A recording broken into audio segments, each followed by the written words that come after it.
Hi, this is Andrew Sears, and in this video, I'm going to cover urbanization trends in the U.S.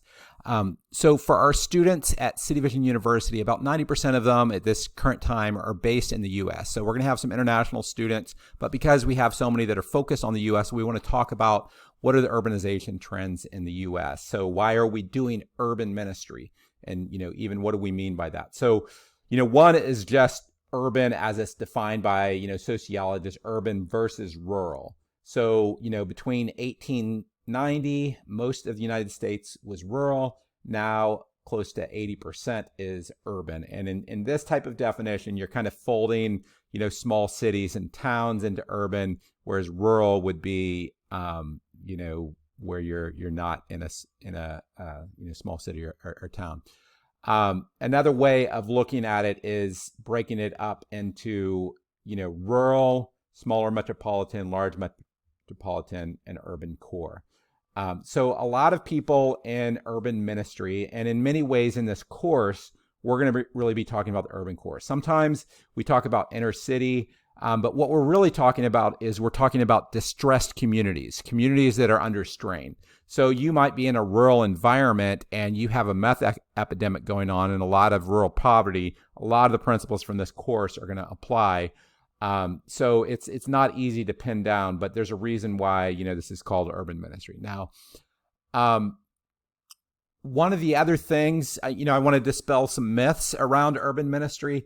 So one of the myths around urban ministry that people have is that urban ministry is ministry to, the Black or African American population or the Latino population.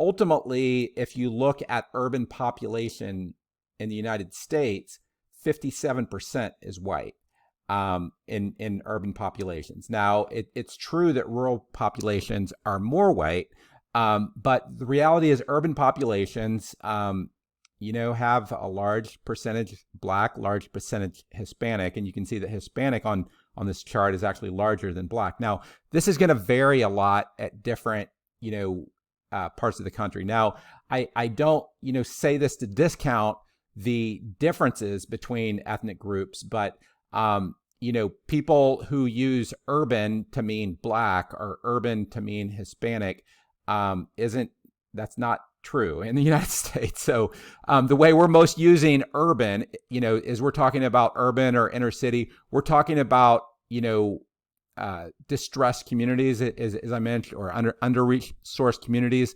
So there's a lot of urban white poverty. There's a lot of, Black poverty. There's a lot of Hispanic. There's Asian poverty. So now what is different is poverty rates by ethnic group in the United States.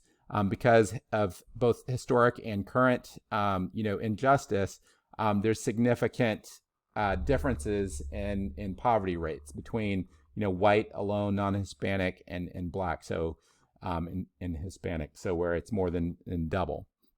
Now, the other thing that's significant is looking at, okay, what is the total population of the United States in poverty? There's actually more white poverty than any other, just because there's more white folks.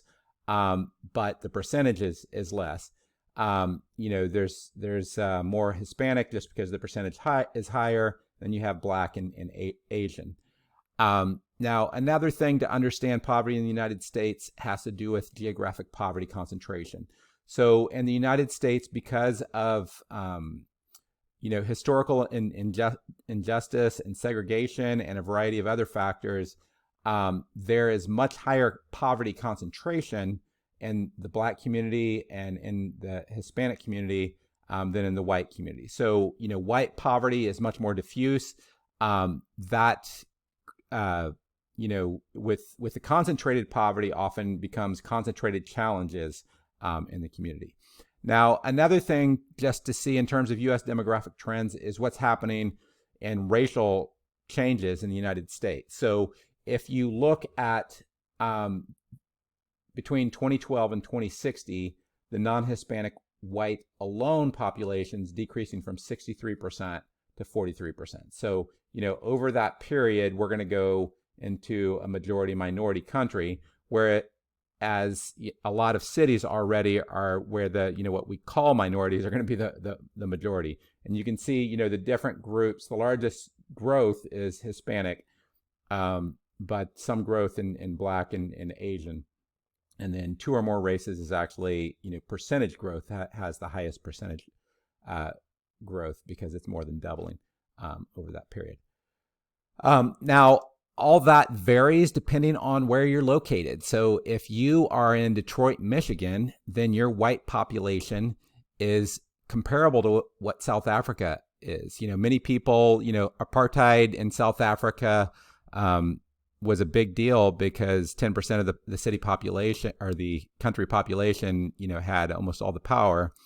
And, recognizing that in cities like Detroit, the demographics are actually comparable to South Africa. So that has implications, for how you do urban ministry.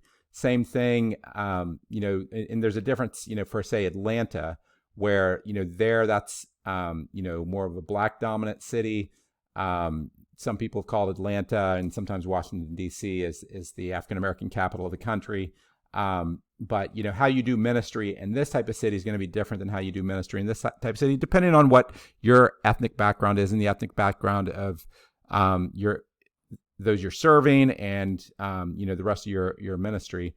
And then you have Miami, Florida, where, that is by far a, Hispanic population, and you might have smaller white population. So what's the point of all this? The point of all this is, one, look at the trends that are happening, consider the trends that are happening within your particular location.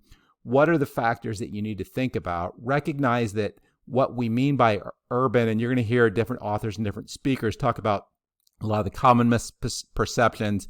We're not going to try to pin it down with like, this is the one definition.